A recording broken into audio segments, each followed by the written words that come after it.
أعوذ بالله من الشيطان الرجيم.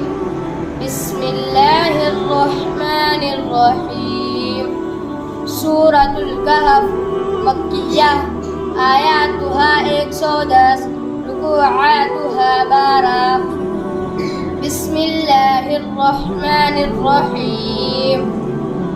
الحمد لله الذي أنزل على عبده الكتاب ولم يجعل له عوجا قيما لينذر بأسا شديدا من لدنه ويبشر المؤمنين الذين يعملون الصالحات أن لهم أجرا حسنا ماكثين فيه أبدا وينذر الذين قالوا اتخذ الله ولدا ما لهم به من علم ولا لآبائهم. كبرت كلمة تخرج من أفواههم إن يقولون إلا كذبا فلعلك باخع نفسك على آثارهم إن لم يؤمنوا بهذا الحديث أسفا.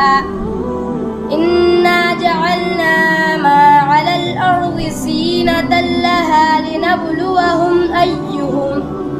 لنبلوهم أيهم أحسن عملا وإنا لجاعلون ما عليها صعيدا جرزا. أم حسبت أن أصحاب الكهف والرقيم كانوا من آياتنا عجبا إذ أوى الفتية إلى الكهف فقالوا ربنا آتنا من لدنك